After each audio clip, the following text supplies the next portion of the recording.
Morning, y'all. Sunday fun day. Right on. We're gonna continue in Hebrews. Right on. Hebrews in October. This morning, Hebrews 7, verse 1 through 12. For this Melchizedek, king of Salem, priest of the Most High God, met Abraham, returning from the slaughter of the kings, and blessed him. And to him Abraham appointed a tenth of everything. He is first, by translation of his name, king of the righteousness. And then he is also king of Salem, that is, king of peace.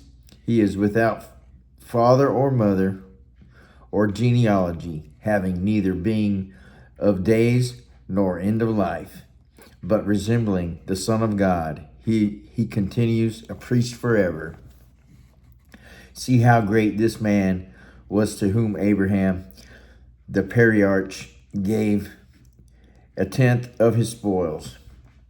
And those descendants of Levi who received the priestly office have a commandment in the law to take tithes from the people, that is, from their brothers. Through these also are descending from Abraham. But this man, who does not have his descendant from them, received tithes from Abraham and blessed him who had the promises. It is beyond dispute that the inferior is blessed by the superior. In the one case, tithes are received by mortal men, but in other case, by one of whom is testified that he lives.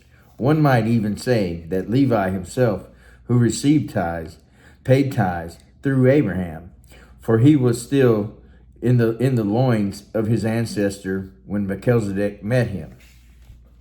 Now, if perfection had been attainable through the Levitical priesthood, what further need would there have been for another priest to arise after the order of Melchizedek, rather than one named after the order of Aaron? For when there is a change in the priesthood, there is necessarily a change in the law as well. Come on, y'all. Melchizedek, who lived during the same time as Abraham, was a Canaanite, king of Salem, and a priest of God. Abraham paid tithes to him and was blessed by him.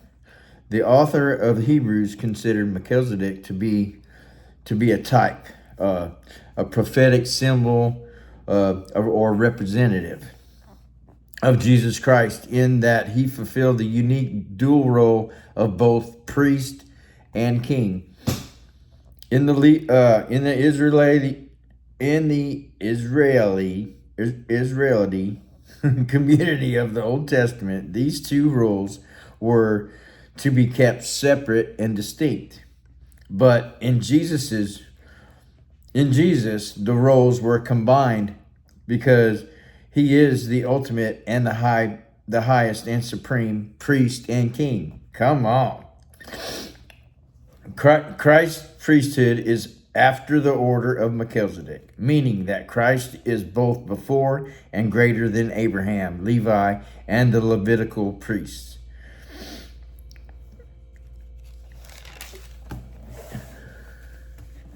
The Old Testament priesthood and God's law went together because, according to the law, all people were sinners and subject to God's judgment. Therefore, he needed a priestly system to serve between them and God. However, the Old Testament priesthood was imperfect and serviced by sinful humans. So it was God's plan to replace it with the perfect priest, the Son of God. Jesus Christ is the perfect priest because he fulfilled all of God's standards perfectly, because his life was perfect.